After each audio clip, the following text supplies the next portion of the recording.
Good evening and welcome back to AP Stats Notes Online. Tonight's notes should prove to be a bit shorter, so don't fret too much. Pick up where we left off last night in finding these binomial probabilities. From our conversation in class now, we should be able to use our calculator to do all of our calculations for us, and you really should from now on. You do need to show your work. We talked about that in class as well. The binom PDF, binom CDF, they want these inputs, and we should know what NP and K are now. And the tricky part is binom PDF and binom CDF want the exact same inputs. So you have to remember that binom PDF is when we want the probability that your random variable is equal to a value. Binom CDF, when your random variable is less than or equal to a value. And so you have to be really careful about, get on to what so you guys can see this, but you have to be really careful about how you write out your notation so that you know what you want to put in, okay? Next question, is it okay to use binom PDF and binom CDF commands on the AP exam? I'm going to say no. Okay, you show your work. There is a small asterisk here in the form of I have seen a rubric from an AP free response question that suggests otherwise, but I've also seen an AP free response grading rubric that follows this rule that you do not use binom PDF, binom CDF commands on the AP exam. So, the best rule of thumb here is to not use them. Show your work by plugging numbers into the formula.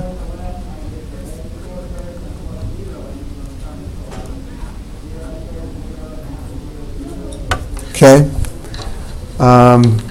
When in doubt and you're completely freaking out on the AP exam and you can't remember what you can and can't do, then try to plug in numbers to the formula.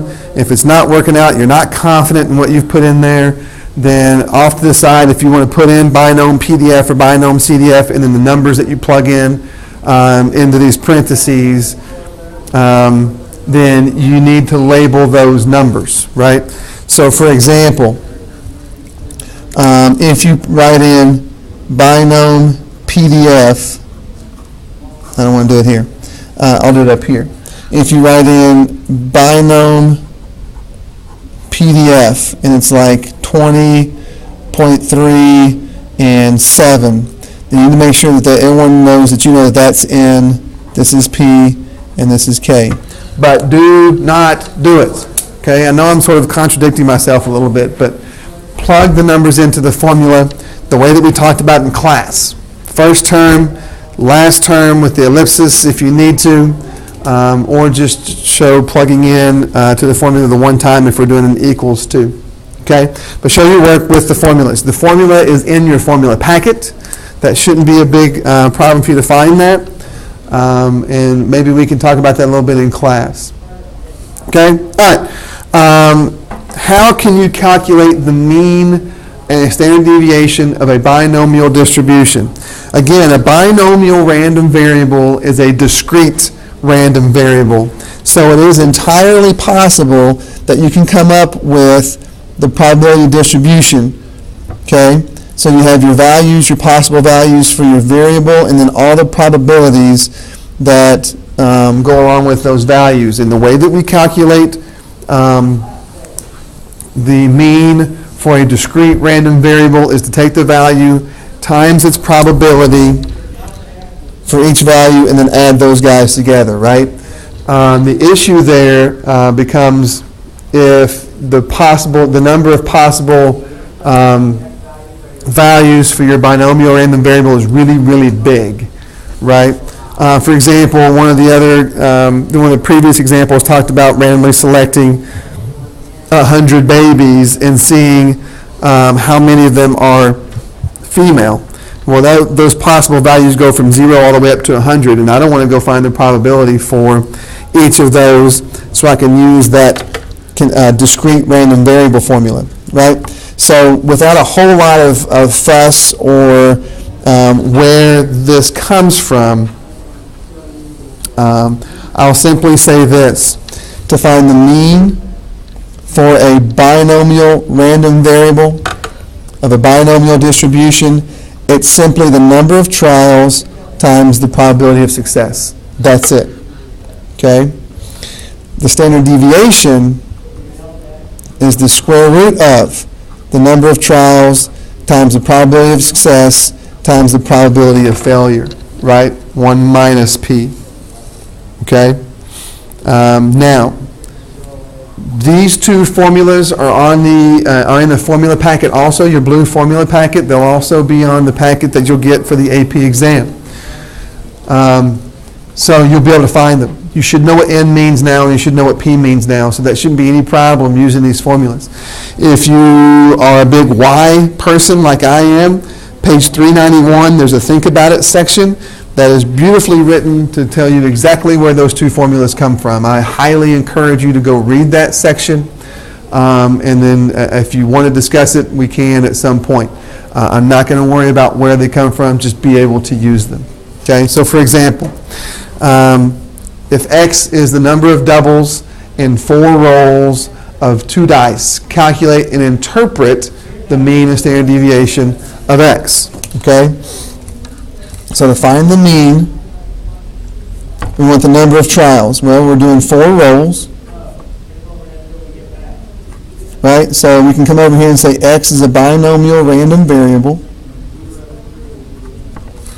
The number of trials is 4. The probability of success is, and you can go back through your notes, but the probability of getting a doubles when you roll 2 dice is 1 in 6. So we take 4 times a sixth, which is 4/6, which is 2/3, which is 0.67. Okay? To interpret that, in many, many sets of 4 rolls,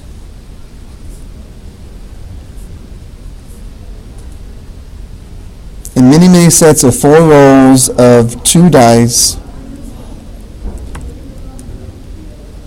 we would expect to get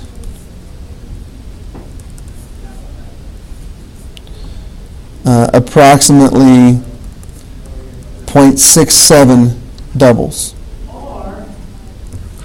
Okay?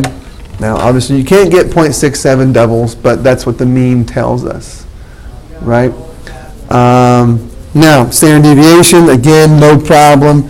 We're just going to plug in to a formula, right? It's the square root of n is 4. The probability of success is 1/6. The probability of failure, then, is 1 minus 1/6, or 5/6. So we go 4/6 by multiplying these two together times 5/6. Okay, just doing a little bit of arithmetic. Okay, I can't see that very well. Okay, let's do this. Maybe this is going to be a little bit better. So we get, what, 20/36. Then we're going to square root that. Okay, so you type that all into your calculator.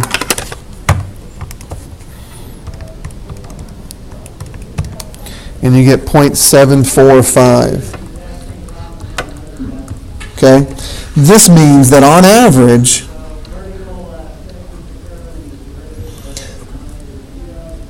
the number of doubles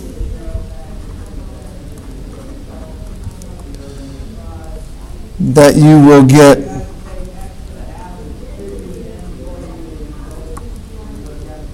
when rolling 2 dice 4 times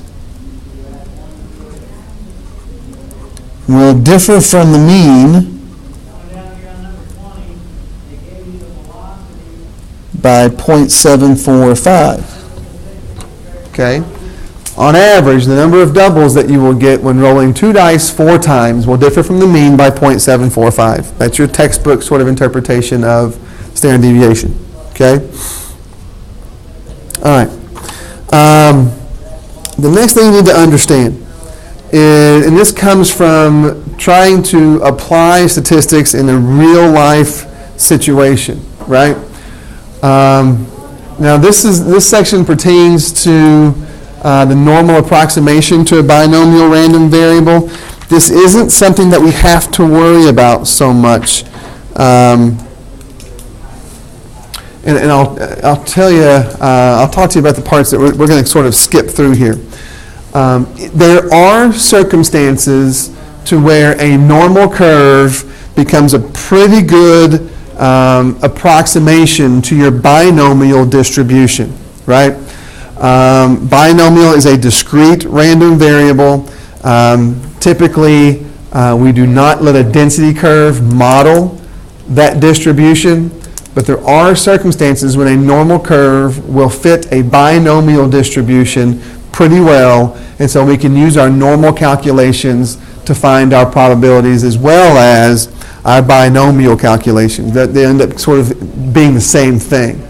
That is true. I'll tell you in a second when that's true, but we're not going to really work with it. It's not part of anything that we have to worry about on the AP exam, and so we'll just sort of skim over that and move on. Okay, so this part here is not part of that material that we want to skip over. When is it okay to use the binomial distribution when sampling without replacement? Think about it. When we sample in any real situation, right? If I want to know the President Obama's approval rating, approval numbers, right? His job approval numbers. Then I'm going to call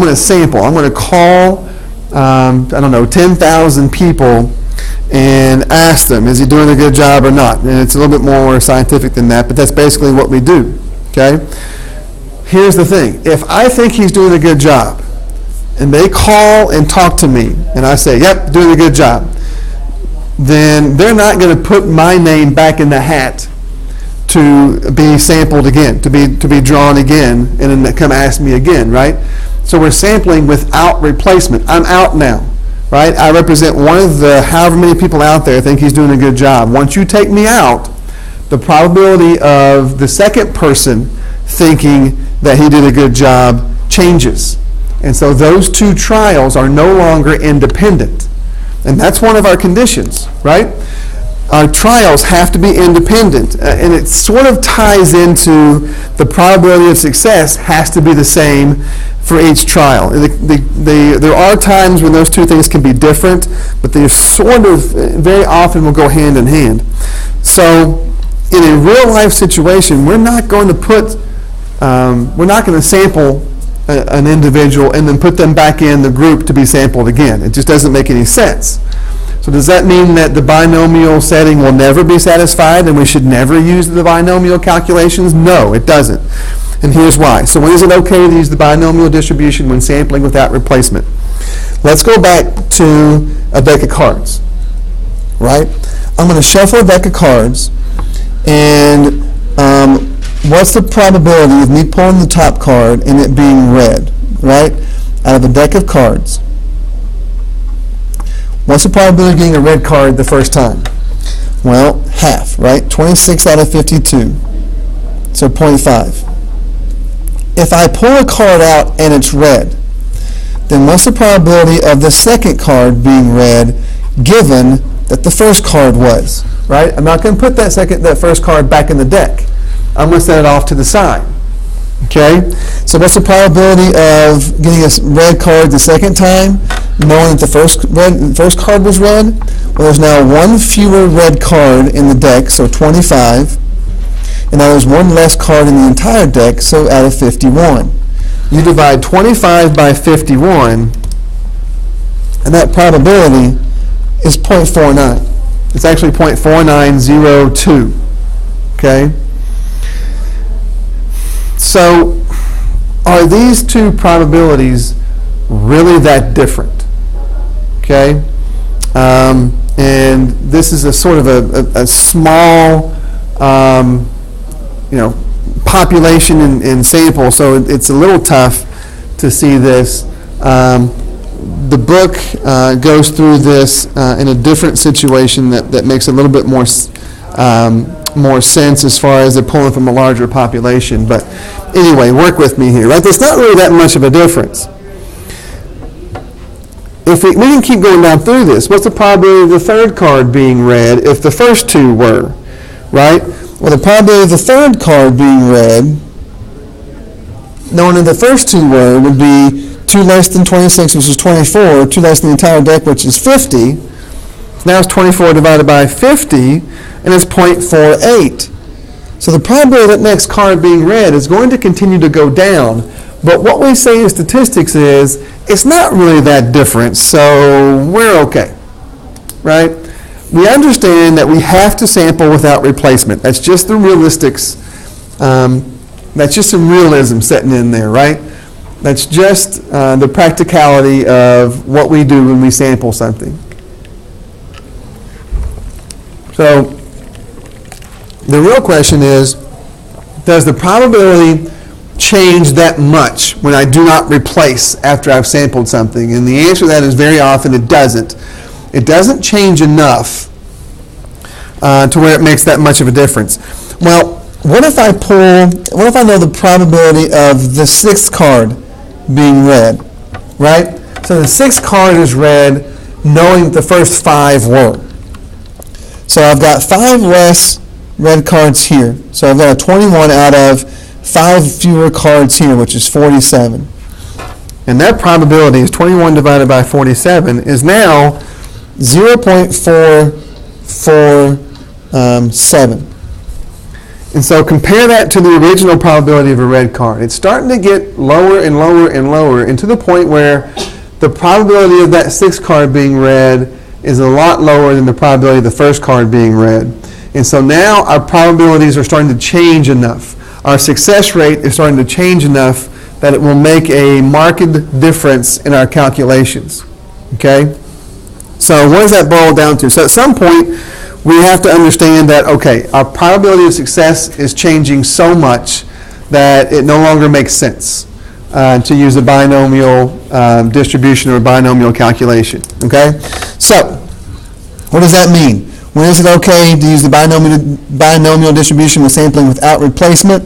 The general rule is, as long as our sample size is less than or equal to 1/10 of the population size, we're okay, right? So in a population size of 52, as long as I'm sampling fewer than 5 cards, then the probability of success doesn't change enough to really make a difference in our calculations. So this is our rule. It's also called the 10% condition. If I'm going to sample without replacement, and we'll carry this forward from now until the end of time, right? If I'm sampling without replacement, that's what we're always going to be doing pretty much, then as long as I'm sampling less than 10% of the population, then we're okay. So the 10% condition is because the success rate doesn't change that much. All right? All right, that being said, go through this next example. In the NASCAR cards in cereal box example from section 5.1. I don't know that we took a look at that. But it basically says we read that a cereal company that put one of 5 different cards into each box of cereal. Each card featured a different driver: Jeff Gordon, Dale Earnhardt Jr., Tony Stewart, Danica Patrick, or Jimmy Johnson. Suppose that the company printed 20,000 of each card, so there were 100,000 total boxes of cereal with a card inside. Okay, they put one of 5 different cards. That's where the 100,000 boxes come from. If X is the number of Danica Patrick cards in a random sample of 60 cereal boxes, okay, show the distribution of X is approximately binomial. In other words, you binge, right? It's a binary. Well, we're either going to get Danica or not. So it's binary. Independent. Okay? If knowing that there's a Danica card in the first box of cereal, does that change the probability of getting a Danica card the second time around? And for right now, no.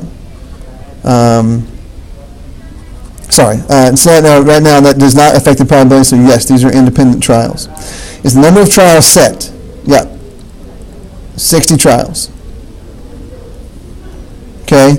The probability of success is at the same each time. Well, we know that if we get a Danica card the first time, then the probability of getting a Danica card the second time does change, but we go back up to this 10% condition. If I'm sampling 60 boxes, 60 is definitely less than a tenth of 100,000.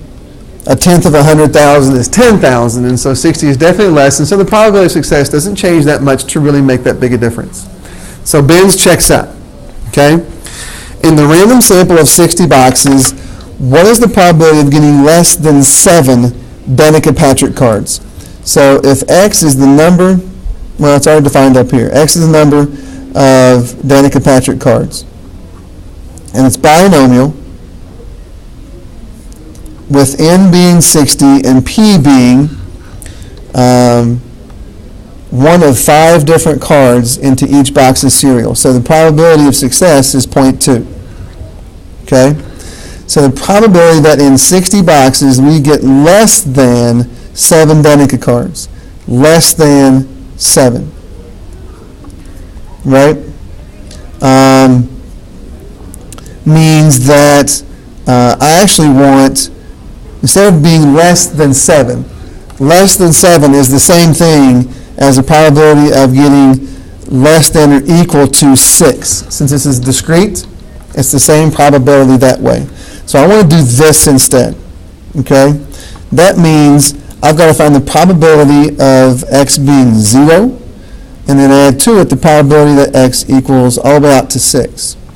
To show my work, I do this, right? I'm doing 60 choose 0 times 0.2 to the 0 times 0.8 to the 60 plus dot dot dot plus 60 choose 6 0.2 to the 6th power times 0.8 to the 52nd power.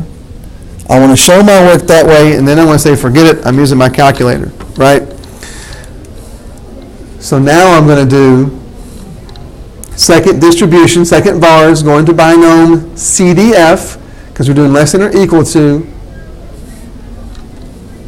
Number of trials is 60, the probability of success is 0.2, and I want to be less than or equal to 6, so I put in 6 there. Hit paste, hit enter, and there's your probability. The probability of getting fewer than 7 cards when you select 60 boxes at random is 0.03. Okay? So that's how you would approach that particular problem. The conditions for normal approximation we'll worry about later. Don't worry about this, and we're not going to use a normal distribution to estimate the probability. Okay? We won't even talk about it right now. We'll take a look at that later if it comes up, and maybe before the AP exam if we have time. Okay? That's it. I want to stop there. We'll do geometric distributions tomorrow, which is a lot of sort of the same thing, just a different approach, and we'll talk about that tomorrow night. That's it. We'll see you guys tomorrow.